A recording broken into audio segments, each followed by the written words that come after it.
Another part three because they're scared of fight.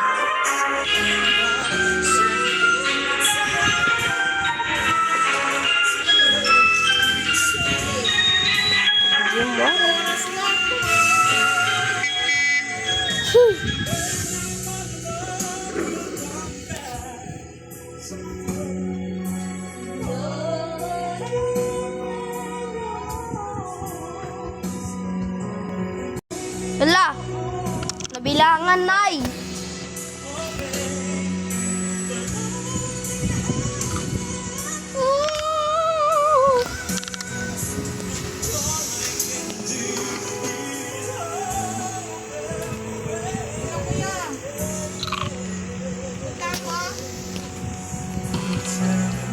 No one should be scared of cat now.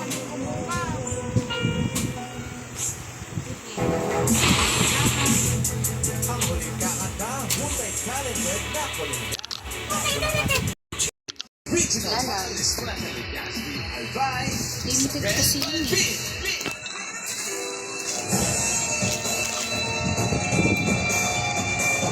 Dami ah. Nay.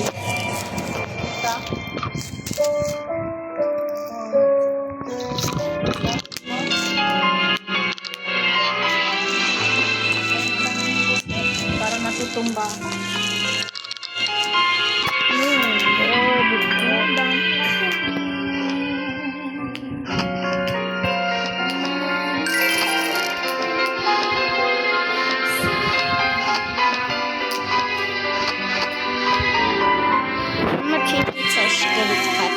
In the password filter to go watch again to the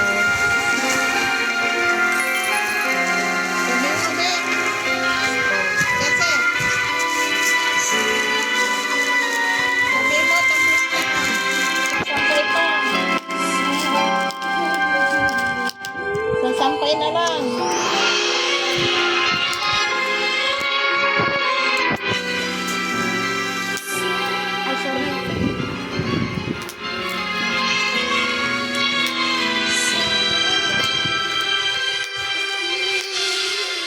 Ganda.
Maliit lang ang bukas mo dyan ha, kasi may daga dyan, Ken.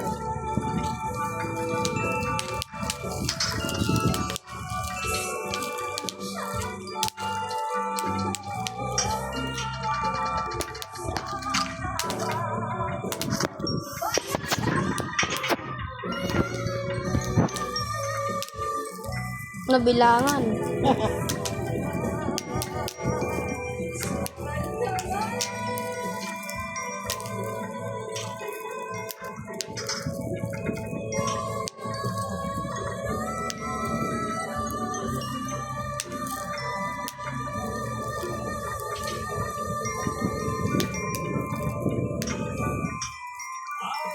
Original violence mula sa Legazpi City by Isabel Baldi.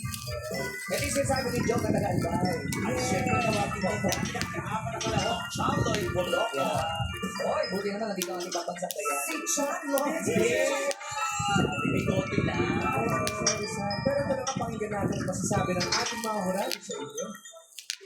Okay, unahin muna natin si Si Jander. JL. Si Jander, maganda ng boses niya. Maganda yung quality ng voice niya for me. Na-appreciate ko rin na may mga improvisation siya na ginawa. But I think too much improvisation, parang hindi siya necessary. For me, ang dami niyang ginawang mga unnecessary. Lalo na dun sa PSA, Eric. Yung Heaven Knows kasi very straightforward lang. And mas faithful to the melody, mas magiging effective, I think, for that kind of I song. agree, yes. Yes, ako po, natuwa naman ako because ang linis ng transition niya between mix and test voice na. But I just think na, parang feeling ko hinog na hinog ko sa vocal classes, no? Pero I think kaya mo pang i-push further yung song, sa song choice din. And because ng skill set, kaya mo kaya pa niya i-push further yung Pwede pa. Lalo na yung resonance eh. Yung mga big notes, pwede pang mas maging mas impactful. Masyado siyang calculated pagdating doon sa pagbuka ng boses. Kaya kulang sa resonance. Yun yung naramdaman ko. Ako rin, nakukulangan ako sa resonance. Pero buo, diba? I like the tone. Yes. Si Isabel naman, I love yung sweet tone niya. Sweet tone niya. May mga, aside from the fact that she's very pretty, Yes. she's very Naalala ko pretty si on Carol. stage. Yes. May mga sharps lang ako na rin talaga kanina kaya ako nang bilang. Especially dun sa mga long sustained notes. Kailangan ingatan niya yun. Kasi yun yung money note supposedly. So expectations mo, talagang ano yan eh, maganda yung paglipad pero nagiging shaky in the middle tapos mababawi. Tapos may mga notes, may mga landing siya na inconsistent. Parang hindi umuupo sa tamang note. Ako naman, nagustuhan ko po ang performance ni Isabel because I just like pag-mix niya ng modern and classic Kain na daw si Mama. yung boses niya at pati sa song, parang nami-mix niya parehas. And may mga narinig din po ako, pero parang feeling ko, I feel like na-forgive ko siya because nag-gusto ko yung buong performance. Na-compensate ang ganda ng boses. Which I agree. Ang ganda-ganda rin talaga ng tone ng boses niya. It's just that kailangan lang aralin pa yung control para mas maging maganda yung projection. Proper viewing. Yes.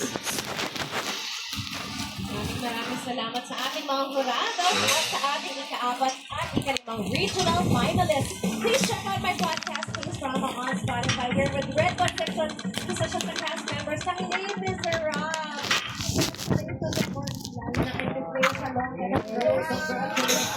Congratulations! At ako naman po, syempre, merong mga bagong kantang The Secrets of Hotel 88. Kasama rin sa video na nasa album ko po na pakinakalala sa kamay sa amin ni Angela Ked. Meron siyang version dito, The Secrets of Hotel 88. Produced by Mr. Jonathan Malalo.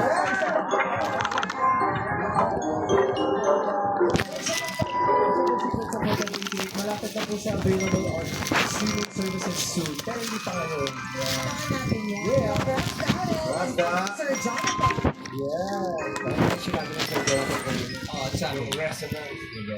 Resonance. Pag gusto mo kumain, hindi ka mabubuto. Restaurant. Sorry.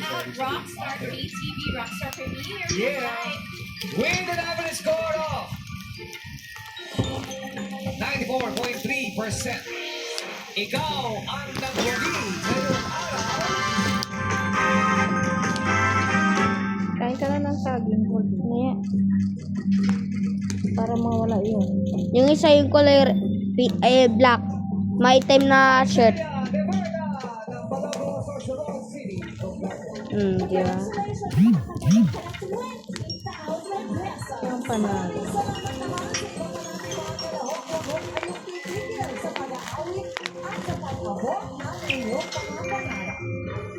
Sa Lunes, ang mga naman pag-ibig ay pinagmamalaki ng kanlurang Bisayaan o Western Visayas. Yan ang mga batak.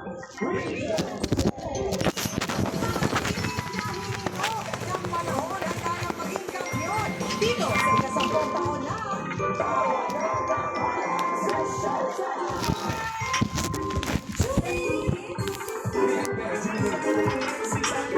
And happy birthday kay Paolo Jacoso.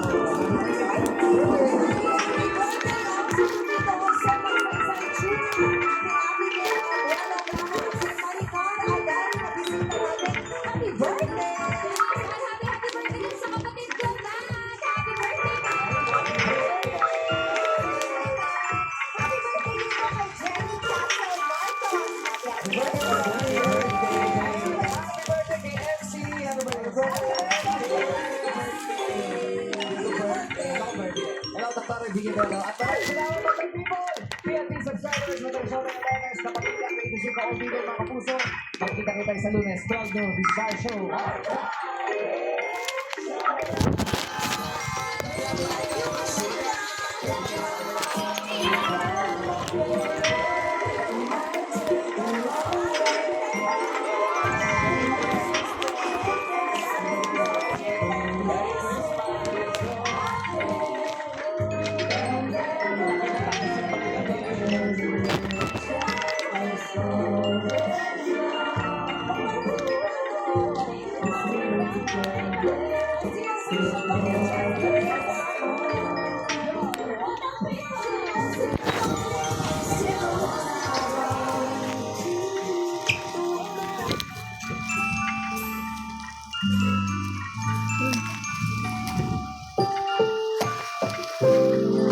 Ang programang ito ay rated SPG, striktong patnubay at gabay ng magulang.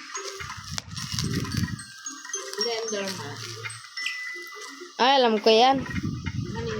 Yung parang matangkad na tao, tas may tentacles. Napanood mo nga? Hindi pa. Ako hindi pa. Ako, alam ko lang. Alam ko lang. Yung parang wala siyang mata at mukha nga.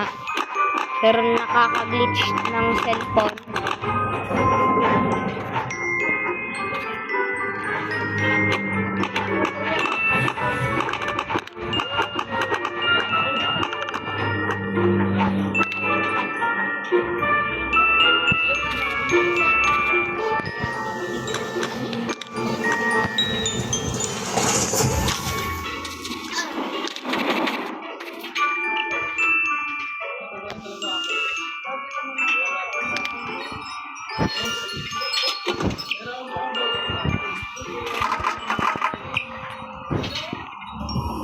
Now showing Slender Man.